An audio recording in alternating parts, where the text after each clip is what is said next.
gumagawa kami ng merienda, guys. Ano to? Milo. Milo siya with condensed milk.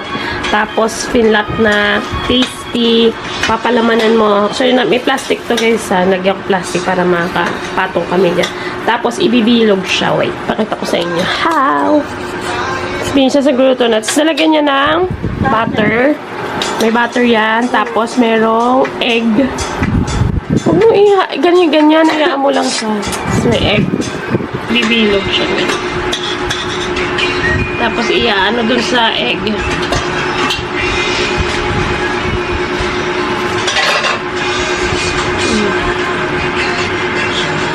Lagyan mo po siya.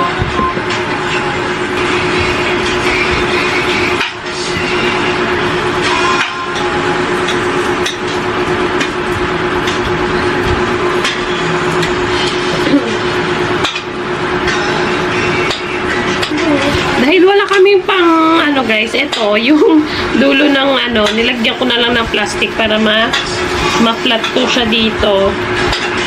Wala kaming pang flat ng So, gawa-gawa na lang tayo para magawa natin at makain natin ang gusto natin. Iikot-ikot lang siya ganyan para ma-flat natin ang tinapay. Pag-flat na siya, lalagyan na natin siya ng palaman. Pasok ka.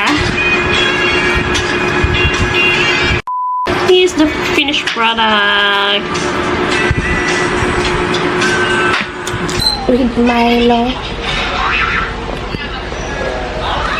Ito yung extra. Masarap yan, guys. Tamis lang. Oh, pasok mo.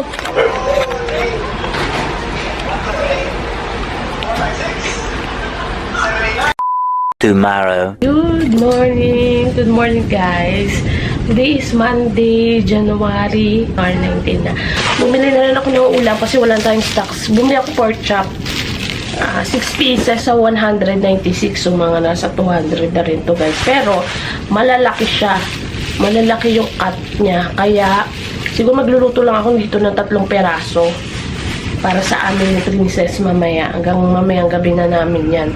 Tapos, bumili rin ako bumili akong kape. Siyempre, kape. Coffee is life. Tapos, bumili na rin ako naubusan na kasi tayo. Crispy fry. Kasi mas masarap talaga na timplado na siya. Tapos, bumili rin akong pipino para may gulay tayo mamaya. So, ang gagawin ko dyan, hiwa-hiwain ko, lalagay ko sa suka na lang para masawsawan. And, bumili din ako ng egg, if ever na si Princess gusto niya lagyan ng egg mamaya, mas mabilis na lang din lutuin or mas madali na lang magluto kasi nandito na, may na, diba? So, gagawin natin ngayon is magpapahinga muna ako, tapos mag-ready ako guys kasi mag-film ako ngayon ng mga unboxing natin dahil gawa nga ng or isasama ko na kayo sa pag-unbox natin. Gagawa ako ng video ng unboxing kasi Princess, ayun o, ang dami natin mga for unboxing. Parang 4 na piraso na to. So, ang ginagawa ko kasi guys, pag dumating na, unbox ko na kaagad kasi ayoko matabunan. Ayun lang kasi ako rin nahihirapan. Tapos, may mga schedule kasi yan. Tapos, ang dami ko rin kasi ginagawa dito sa bahay. Kaya, ayokong dumami sila dyan sa lamesang yan dahil ako rin ang mahihirapan pati magligpit. So, mamaya isasama ko kayo sa unpack natin, pag-review natin, no, di ba? So, ayun, ayusin ko lang muna yung mga pinamili ko, guys. Ibababad ko muna yung baboy kasi sobrang frozen niya. Tapos, pagkatapos ko siguro mag-review, pagkatapos ko magtrabaho, ipapakuluan ko na siya para mamaya ko na ipiprito mga 12:30 ulit. Para pagdating ni Princess, crispy pa. Ayan. So, nag-aano tayo ngayon ng foundation ng Vice Cosmetics, guys. Ayan.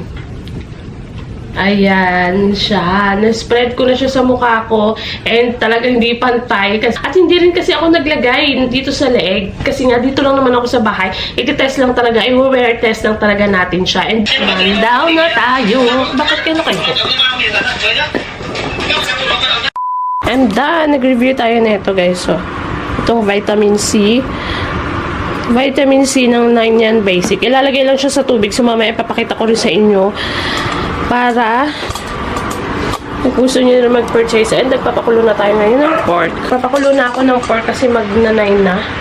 Magnanay na para magpapahinga-hinga na lang muna ako. Mag-edit muna ako ng mga ni-review ko. Tapos,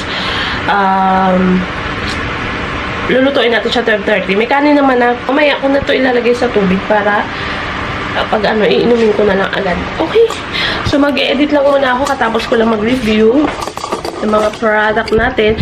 Pero ilalagay ko rin siya dyan sa ating account.